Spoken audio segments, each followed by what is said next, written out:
E hoje continuam chegando aos estados as doses pediátricas da Pfizer para iniciar o processo de aplicação nas crianças. Vamos conversar com a Beatriz Manfredini, ela está ao vivo com a gente e vai nos contar justamente como será esse processo de distribuição, hein, Beatriz?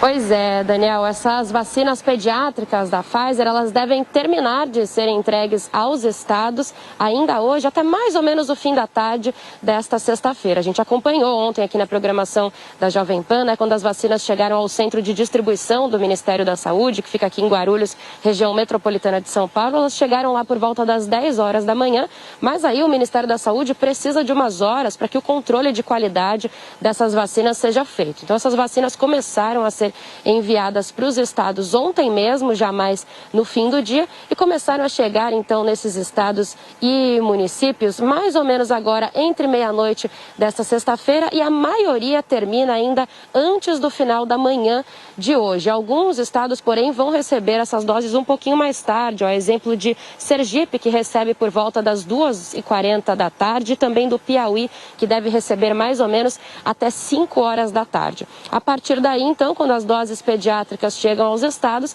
os estados que ficam responsáveis por fazer a distribuição para os municípios e aí sim começar a aplicação. A maioria dos estados, a gente conversou com as secretarias estaduais de saúde, eles disseram para a gente que assim que distribuírem essas doses, a maioria vai fazer a distribuição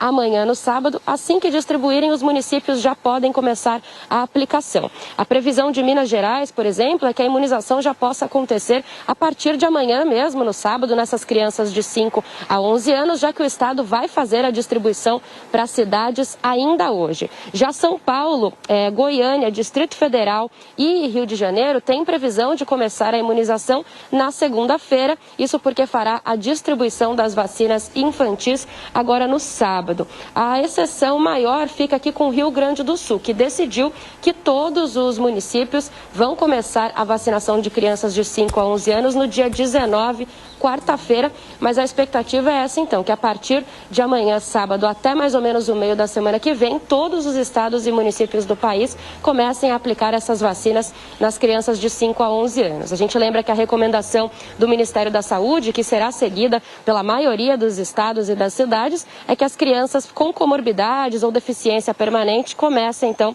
sendo imunizadas e depois a gente fará essa imunização por idade, começando na faixa etária dos 11 anos. As doses pediátricas, elas têm uma dosagem menor, do que as vacinas da Pfizer que nós tomamos, e o intervalo entre primeira e segunda dose será de 8 semanas, de acordo com o Ministério da Saúde, e não 3 semanas, como diz a bula, Daniel.